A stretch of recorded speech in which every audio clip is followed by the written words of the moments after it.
So students at home, you will look at the screen, and students in the classroom, you have your books. So where did the writer go to meet Stephen Hawking? Where did he meet him? Which place? At Cambridge, right? Yes. And for him, what was Cambridge synonymous with? When he spoke of Cambridge, what did he think about always? Stephen Hawking, isn't it right? So he thought, okay, that means that place is there, right? And yes, Stephen Hawking was a busy person. And how much time did he give that you can meet me for? Half an hour. Very nice. Yes, over there. Can you sit straight? You gunk. Correct? Yeah. Which book has been written by Stephen Hawking?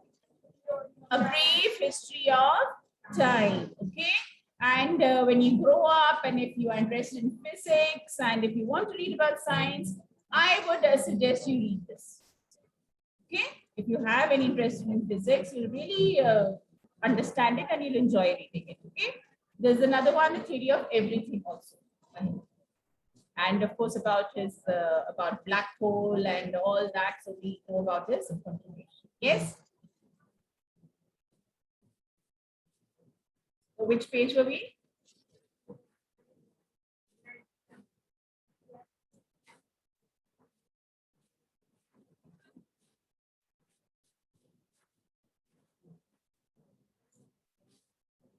Which paragraph? The first glimpse of him is shocking. Have you read this? Yes. From here we have to read. Then you see the head twisted sideways. Right, so we've seen pictures of Stephen Hawking. Yes, and it seems like how is he able to, function? And when the narrator saw him, it was just like a 3D picture of him, right? So it is just the same, exactly the same. And how was he sitting in the wheelchair? Was it in a particular posture? What about his head? Tilted, right? His body, shrunken torso, and yes, he was there, like a course, very attentive and absolutely listening to what was being spoken. Okay, right. So let's hear a first glimpse of him is shocking because he is like a still photograph. As if all those pictures of him in magazines and newspapers have turned three-dimensional. It just looks the same, and it's come out of those pictures if you see in the newspapers and magazines, but it has become three-dimensional, right? So it is like here you have your 3D pictures. You know what they are? Yes, so it gives another dimension to it. Then you see the head twisted sideways into a slump, the torso shrunk inside the pale blue shirt. Which part of the body is the torso? The chest part above the legs. Okay. The wasted legs. Why wasted legs? What has happened to his legs? He's unable to move. They're paralyzed. Yes. You look at his eyes, which can speak still, and there is something huge and urgent. It is hard to tell what. His eyes are there saying something, but we're unable to guess what is it that he is trying to say. But you are shaken because you have seen something you never thought could be seen. Very surprised, okay, and it's like, yes, this is what he really looks like. And someone you've seen in pictures, you've seen in magazine, you see that person face to face. It's a very strange moment, is it? Happy moment, exciting moment. You see someone you really idolize. And yes, suppose he had a great admiration. Before you, like a lantern whose walls of, I think so we read this. You discover how much kindness there is in the world. I told him how he had been an inspiration beyond cliche for me. What is a cliche?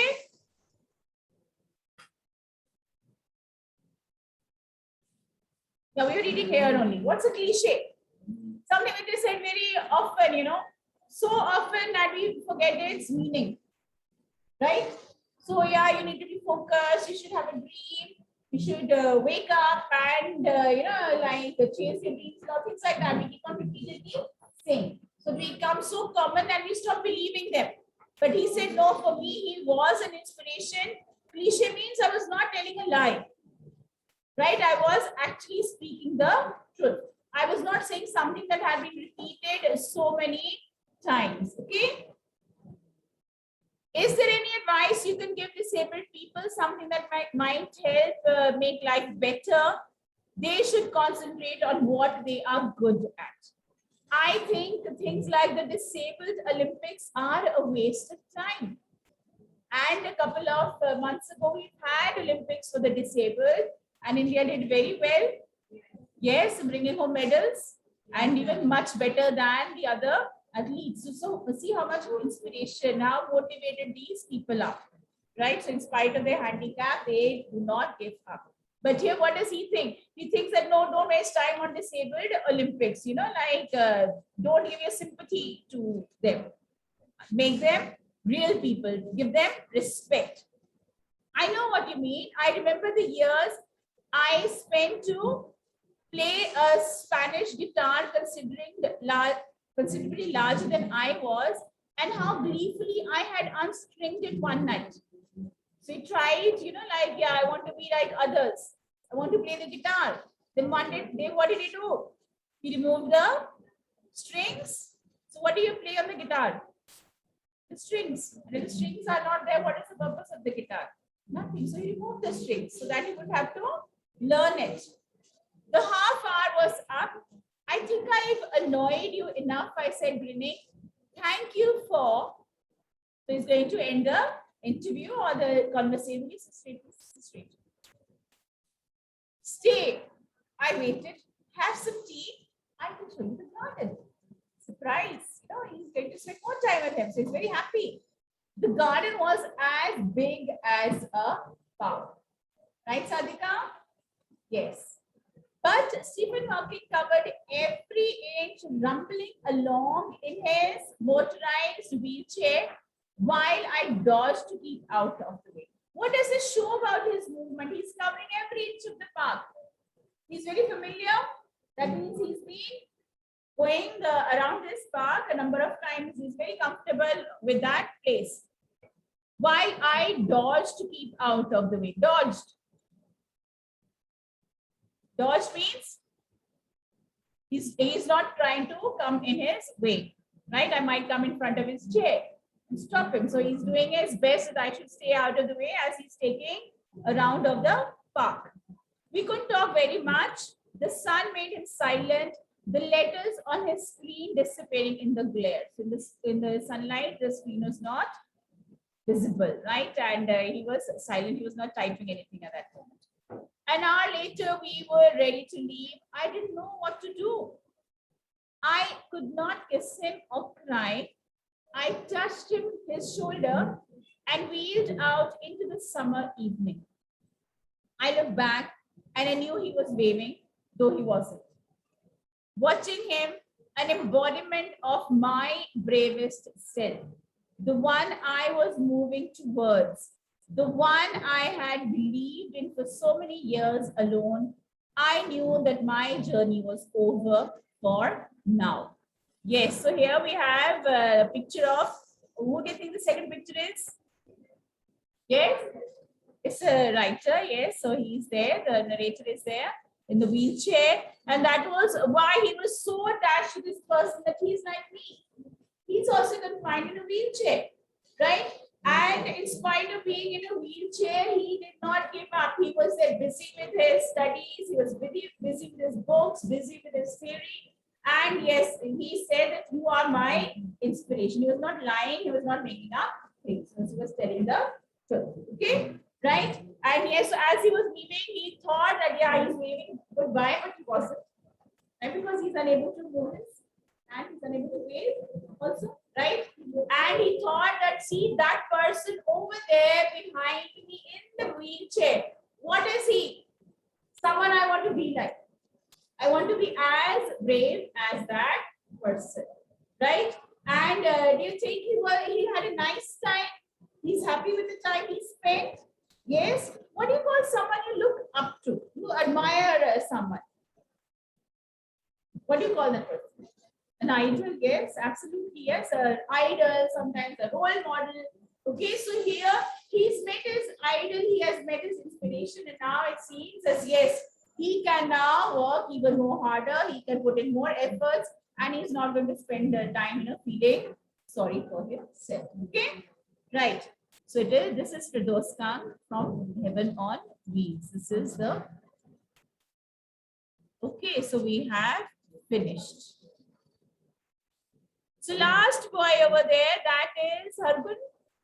Please stand up. Can you quickly summarize this chapter for me? What?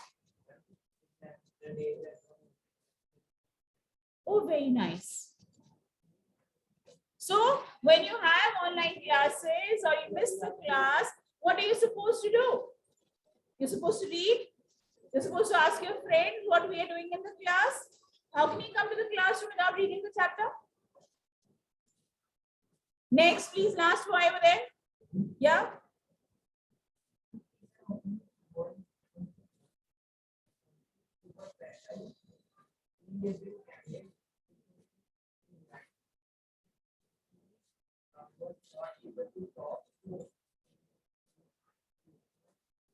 Use what voice? Computer voice. Okay, very nice.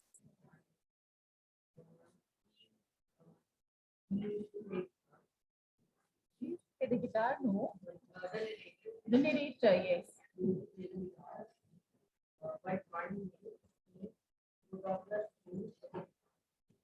Now, who are we talking about? We're talking about Stephen Hawking. We're talking about the narrator. Let's discuss about Stephen Hawking first. Sit down next.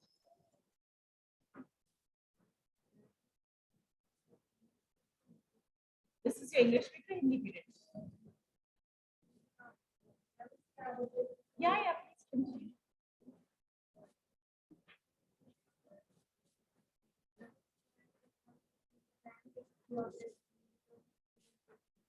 What? I can't hear you. Speak louder, please.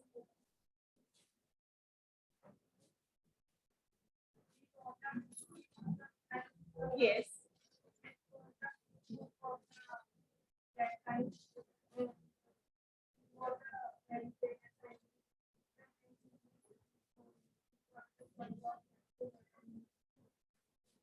And just like that, okay? Sit down, read the chapter. Don't make your own theories. Next. Stand up, please. You can look at the book later. Yes, what is the attitude of people towards disabled? Normal people. What do they think about disabled people?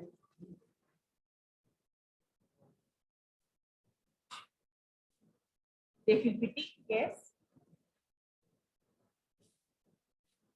Is that the right thing to do? Next, you tell me. Sit down.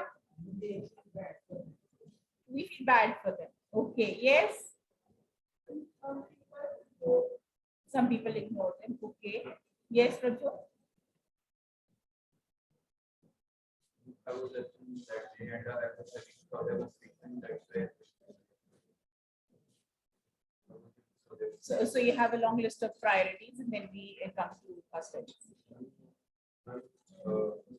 Yes, that's ignoring this one. Sit down. Next.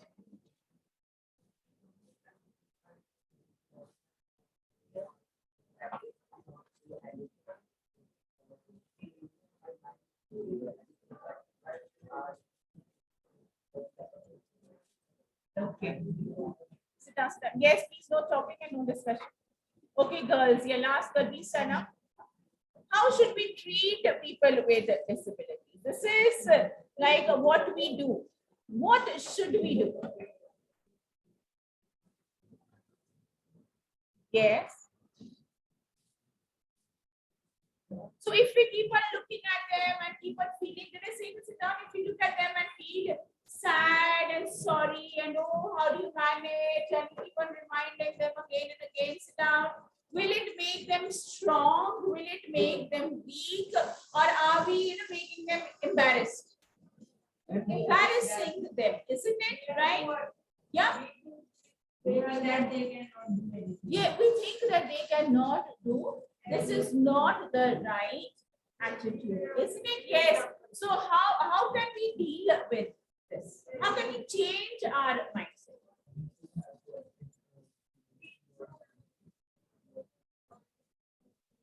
Yes. We should involve them in all activities, right? And whatever they can do to the best of the ability, or how much they can do to the best of their ability. We should compromise. How? Yeah, we should change our mind. Okay, right. And yes, when we see someone, like yes, on a wheelchair, or we see someone who is not properly, grown or developed and all, immediately we feel like, oh my God, how sad. That thought comes to our mind. But the thing is, yes, we are like this. People feel very bad. Someone does not look like us, we immediately make them realize that you don't look like us. You're different, right? Yeah, that is it. We should never ever make fun of anyone. We should give them the due respect. We should try to help them out, try to understand. And see if you are there, like maybe just 1 hour spent with them, and then you realize that with how much difficulty they are coping with their lives, they're still not giving up. Right? So that means they're strong. They have a great positive approach towards life. Yes, mentally strong and physically strong also. It's not necessarily have to be muscular to be physically strong. So look at Stephen Hawking was able to move his wheelchair around. He was able to manage his life, right? And if you want to do things in life, there are people, we have science, we have technology, we have medical sciences coming to our rescue, right? So there are so many things that can be done, right? So yes, so we do come across people who are not able to walk properly. We come across people who have an artificial limb, and they're able to function with that very normally, isn't it? And we have, like yes, so and people are able to walk, drive around also. There are vehicles which are specially made so that these people can move around. See, when I'm saying these people, how bad. Right? So, yes, so they can move around and be independent. And in many places, right, maybe they are still on the path, but there are special bus stops also. And buses also, they have a lower, like a step. So that people can pick their wheelchairs also, or they can climb up easily. So traveling also becomes easy. Otherwise, what happens? If you look around us, when you go to malls, I told you the other day, yes, malls have ramps that people can. There are elevators also. So even the washrooms also are specially made so that people can, right? When you go to the airport also, so there also, there is special facility. If people need a wheelchair, you need someone to help you to find your seat. So there are escort volunteers that help them, isn't it? Right? So around us also, we need to make changes here, because what do? If someone is there, like of course someone has a problem, our society, what we separate them. You can't be part of us. You're not like us, so you can't be. So what should we do? Should we exclude them, or should we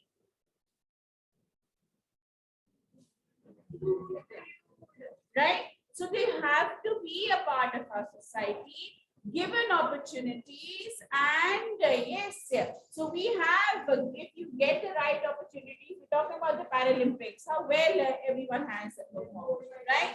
Yes, so we got medals, right? We have people here motivating others. And sometimes it is not only physical disability, it's not something that you're born with. Later on, it could be an accident.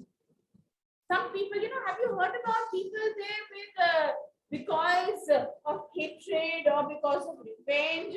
We read about girls, like having acid thrown on their faces. Yes. Yes. And then what happens to them? What does society do to them?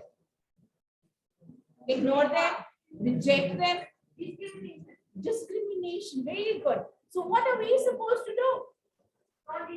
Not discriminate. We are supposed to accept them. Right? So do we give them jobs? Do we give them work opportunities? Yes, we should. In fact, like I shared another video with you all. So there is a special restaurant which is run by women who have like suffered acid attack, and they call themselves heroes. Not heroes, but heroes. YME, right? And they run the restaurant and they take care of everything.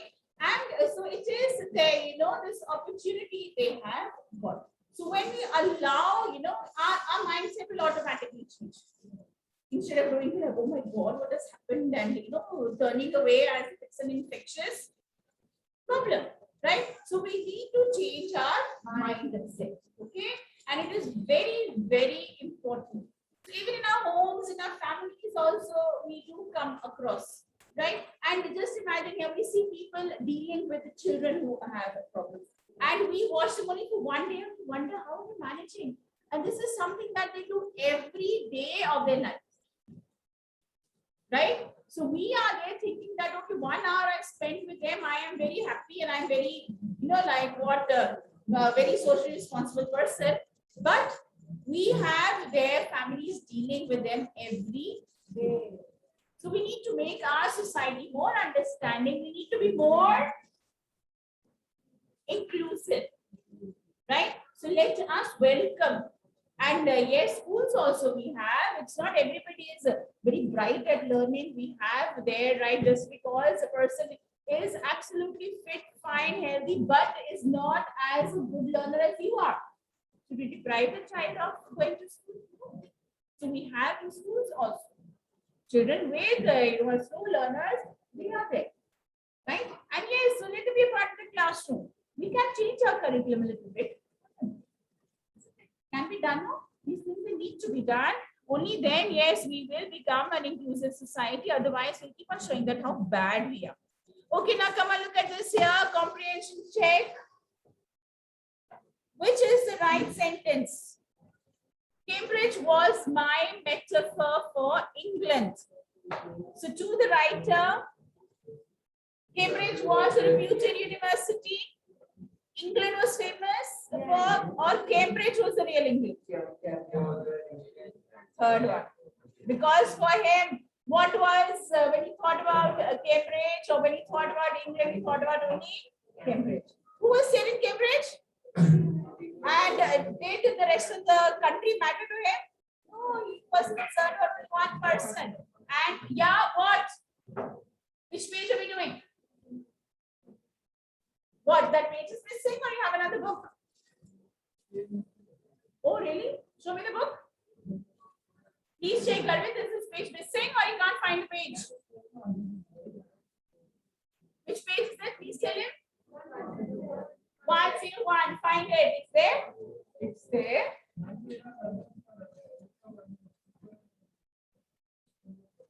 So it's not such a big issue. Okay? Yeah, the writer phoned Stephen's Hawking house from the nearest phone booth, from outside a phone booth, or from inside a phone booth? Nearest phone booth. Okay. Are you sure? Every time he spoke to the scientist, the writer felt guilty because he wasn't sure what he wanted to ask. He forced the scientist to use. Yes. He felt that he was putting him in a problem. He is making him do more efforts, isn't it? Right? So he didn't like it. See, I am, like being so selfish. I'm asking questions and I wanted to answer them. And I'm making him use his voice. He was a voice synthesizer. Right? Okay. I felt a huge relief in the possibilities of my body. In the given context, the highlighted words, possibilities of my body. Our body is as strong as you want to make it. You keep on lying on the bed the whole day, your body will get used to that. Right? You remain active. You push your body to do difficult tasks. Your body is going to adapt. Right? Like we read about Summit.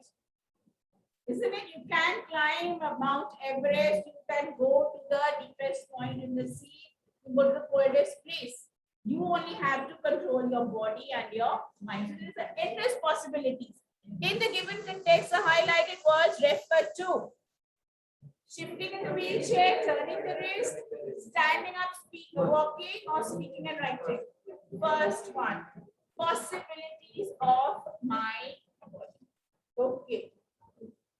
Next is,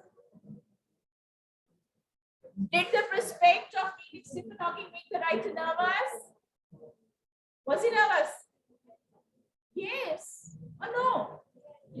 Because it's someone he looks up to, yes, and it's very happy to meet him. And he's only just seen him in the pictures and magazines, and now he's going to see him in the real life. Did he at the same time feel very excited? Yeah, same, right?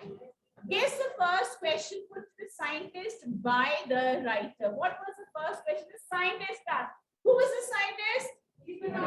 Who was the writer? What's the narrator's name? What? Fidos. You have changed his name. Okay, so Fidos. Okay, yes. And who asked? What did he ask the scientist to the writer? What was the question? Please find out. Put to the scientist by the writer. The writer asked the question because he was there meeting him, and yeah. So did he want to ask about his disability? Did he want to ask about how he feels in the wheelchair? What is the question? Yes, Sayam? Are you often laughing inside? Yeah, right. Sometimes, like, yes, you must be feeling that how people, they feel sorry for me and they feel sad and sympathetic, and here I am. Right? Okay.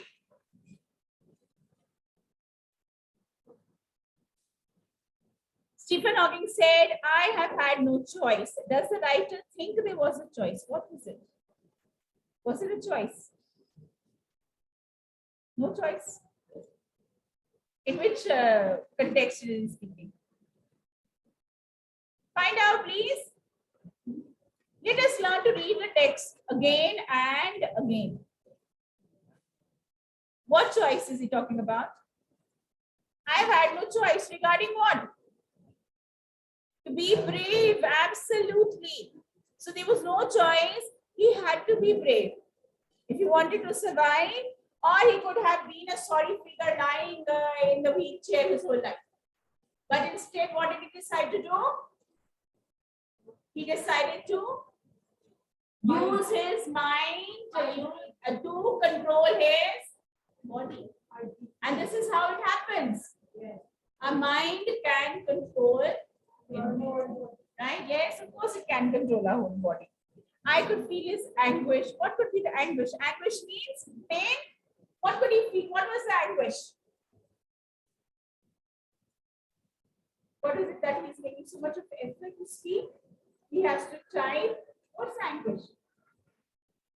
Find out the context. Find the line. Come on. Yes?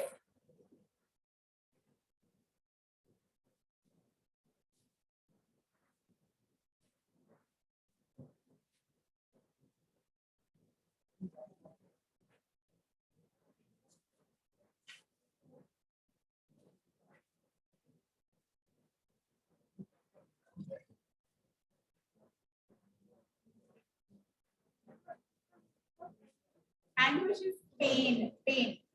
See, this chapter is not easy at all. Okay? समझ के करना पड़ेगा उस बाकी बिना समझ कर लेते we not this is not like the selfish child, right? So this is something that you have to read, okay, and read again and again. That's why never mind, open the book, find the line. Yes, what is it? What was anguish? So yes, that is a problem. That is how society treats them, how society looks at them. The problems that they have to face, some people understand, some people don't, right? What endeared the scientist? Endeared means attracted the scientist to the writer, so that he said he was looking at one of the most beautiful men in the world. What did he say? What about him attracted? What does he say when he looked at him? What was it about him? Smile? Eyes? Giving you hints also. Even then you can't get the answer. Right? So his eyes were there, right? Okay. Read aloud the description of the beautiful man. Who was this beautiful man? Yes. Now, which is the most beautiful sentence? According to you, which is the most beautiful sentence? Find out the sentence that you like. And these two questions put across. We're not doing these in the note. 5th and 6th. What was it? So whatever you can say, it was about his eyes, or yes, that he was able to see him in his human form, right, out of the pictures. Okay, right? If the lantern is the man, what would its walls be? Where was the man always? Yeah. So what were the walls? Wheelchair. What is housed within the thin walls? What is there within those walls? The man? Yes? We'll continue on Monday. We're going to put a full stop till here. Read this chapter. Yes, don't do these questions right now.